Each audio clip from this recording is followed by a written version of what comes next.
સુરતમાં આવેલા પૂરને લઈ નાયબ મુખ્યમંત્રીએ મોડી રાતે અધિકારીઓની બેઠકને લઈને મહત્વની જાહેરાત કરી. અસરગ્રસ્ત વિસ્તારોના 9100 પરિવારોનો ડોર ટુ ડોર સર્વે કરાયો. 800 થી વધારે પરિવારોને 6800 રૂપિયા પ્રમાણે ઘર વખરી અને કેશ ડોલ ચૂકવાયું. આ ઉપરાંત વરસાદ પૂરથી થયેલા નુકસાનનો તાગ મેળવવા નાયબ મુખ્યમંત્રીએ પર્વત પાટિયા ડુંબાલ વિસ્તારની મુલાકાત લીધી, જ્યાં તેમણે સમસ્યાઓ સાંભળી અને તેમણે અસરગ્રસ્ત રાજ્ય સરકાર લાવવાની તૈયારી ખાતરી આપતા સરકાર આ મુશ્કેલની સમયમાં સંપૂર્ણ પ્રતિબદ્ધતા સાથે તેમની સાથે ખડે પગે ઊભી છે તેમ જણાવ્યું. અસરગ્રસ્ત વિસ્તારોના 9100 પરિવારોનો ડોર ટુ ડોર સર્વે કરાયો અને 800 થી વધારે પરિવારોને 6800 રૂપિયા પ્રમાણે ઘર વખરી અને કેશ ડોલ ચૂકવાયું.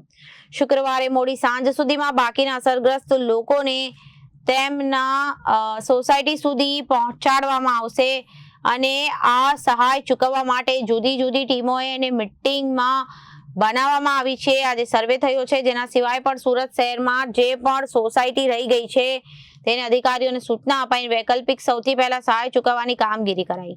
કોમર્શિયલમાં જેનું નુકસાન થયું તેની પણ સર્વેની કામગીરી શરૂ કરાઈ. તેમને સહાય માટે આવનારા દિવસોમાં મુખ્યમંત્રીની અધ્યક્ષસ્થાને નિર્ણય લેવામાં આવશે, પરંતુ તે પહેલા કોમર્શિયલ વિસ્તારોનું આખું સર્વે કરાવવું ખૂબ મહત્વનું છે. કોમર્શિયલ નુકસાન માટે સુરત શહેરના 58 જેટલા વિસ્તારોમાં આ સર્વે કરાયું. હજુ પણ જે માહિતી આવે છે સર્વેની માહિતીમાં વધારે કરાઈ અને કોમર્શિયલ માટેનું શુક્રવાર સાંજ સુધી સર્વે ચાલુ છે. સર્વે કામગીરી પૂર્ણ થયા પછી પણ જે કોઈ બાકી રહી ગયું છે તેની માટે પણ કલેક્ટર અને અધ્યક્ષતામાં ટીમ બનાવી છે અને કોમર્શિયલ માટે એક પોલિસી જાહેર કરવામાં આવશે.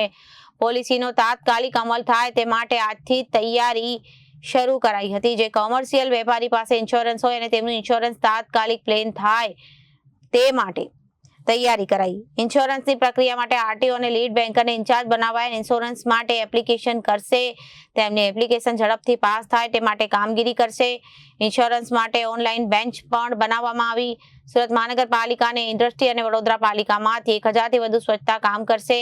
સુરત અને સ્વચ્છ બનાવવા કુલ 4500 જેટલા સ્વચ્છતાની સફાઈની કામગીરી કરશે. સુરતના બેઝમેન્ટમાં પણ જ્યાં હજુ પાણી ભરાયા છે ત્યાં વધારાના 50 થી વધુ પંપ અને મહાનગરપાલિકા ઉપયોગમાં લગાવી પાણી કાઢવામાં આવશે અને મનપા દ્વારા પાણી કાઢવા જીઆઈડીસી, જીપીસીબી અને ડીઆઈસી ઇન્ચાર્જ બનાવવામાં આવ્યા છે. સાથે સાથે વડોદરા અને આજુબાજુની જે મોટી ઇન્ડસ્ટ્રીઝ છે ત્યાંથી બી સ્વચ્છતા માટે કુલ મલાવીને હમણાં મહાનગરપાલિકાના 2000 સ્વચ્છતા દૂતો રાત દિવસ એક કરીને છેલ્લા 72 કલાકથી ઊંઘ લીધા વગર શહેરના અલગ અલગ રસ્તાઓ સ્વચ્છ કરવા માટે જે કામગીરી કરી રહ્યા છે. તેમની જોડે વધારાના 1000 લોકો ઇન્ડસ્ટ્રીઝ અને વડોદરા શહેર મહાનગરપાલિકામાંથી બી જે સ્વચ્છતા દૂતો કાલ સવાર સુધી પહોંચશે એ બી આ કામગીરીમાં જોડાશે.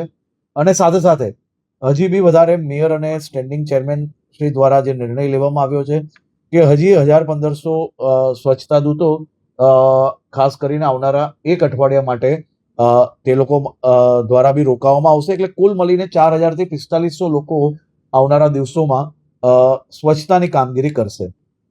સ્વચ્છતા જોડે જોડે સ્વાસ્થ્યની ચિંતા કરવા માટે બી મહાનગરપાલિકાની જે ટીમો બની છે એ ટીમો ડોર ટુ ડોર કામગીરી કેવી ચાલી રહી છે તેનું દરરોજ સાંજે 7 વાગે રિવ્યુ કરવામાં આવશે અને એ રિવ્યુના માધ્યમથી એની કામગીરીમાં જ્યાં બી ટીમની વધારાની જરૂર હશે તે નિર્ણય કલેક્ટર શ્રી દ્વારા આવનારા દિવસોમાં લેવામાં આવશે.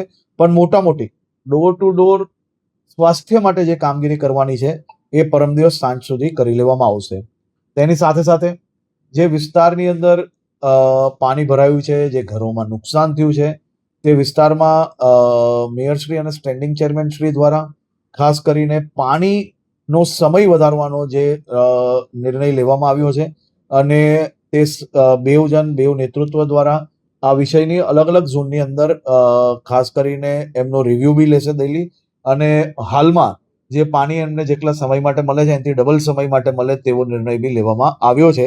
પરમ દિવસથી એમાં બી કામગીરી આગળ વધશે. સાથે સાથે સોસાયટીના ઇન્ટરનલ રસ્તાઓ બી આપણે જેવી મેઇન રોડની સ્વચ્છતાની કામગીરી પૂર્ણ થશે તે પછી ઇન્ટરનલ રોડોની બી સફાઈ માટે મહાનગરપાલિકાની ટીમ અને બાકી ટીમો દ્વારા એમને મદદગાર કઈ રીતે થવાય તે દિશામાં બી એ લોકો પ્લાન બનાવી રહ્યા છે અને કામગીરી કરવામાં આવશે. ક્યાંય બી ડ્રેનેજનો પ્રોબ્લેમ હશે તો ડ્રેનેજના પ્રોબ્લેમ માટે બી એક ડેપ્યુટી કમિશનર જોડે ઇન્ચાર્જ બનાવવામાં આવ્યા છે. એમની આખી ટીમ બનાવવામાં આવી છે.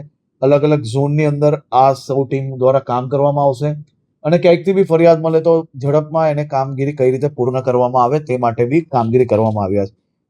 ઇલેક્ટ્રિસિટીનું બી રિવ્યુ લેવામાં આવ્યો છે. ડીજીવીસીએલ અને ટોરેન્ટ બેવ કંપનીના મુખ્ય અધિકારીઓ બેઠકમાં હાજર હતા. મોટાભાગની સોસાયટીઓમાં લાઇટનું જોડાણ કરી લેવામાં આવ્યું છે અને એની લાઇટ ચાલુ કરી લેવામાં આવી છે. પરંતુ કોઈ બી જગ્યા પર હજી બી જ્યાં પાણી હોય કે એને રિસ્ક જેવું લાગતું હોય તો ત્યાં ભલે હજી કાલ બપોર થઈ જતી, પરંતુ સંપૂર્ણ રીતે પાણી નિકાલ્યા પછી જ વીજળીની લાઇનની ચાલુ કરવી તેવી સૂચના આપવામાં આવી છે.